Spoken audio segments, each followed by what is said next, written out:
देखिए भैया ध्यान से, तो ये इसको ऊपर उठाती है और इसके देखिए इसने गरीब की रोटी फेंक दी लड़की ने, देखिए उसके झापड़ मार दिया। देखिए भैया उसका क्या कसूर था, वो खाना खा रहा था बैच में। देखिए ये लड़की इतनी नालायक है, इसने उसका खाना फेंक दिया और जोर से थप्पड़ मार दिया।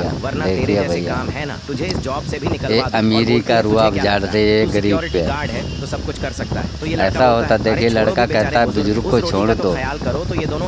देखिए भैया ऐसे होता गरीबी अमीरी में अंतर। ये अमीरों को चोचले हैं भैया।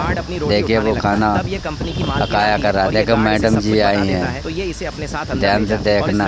मैडम जी ने सब जायज कहा है।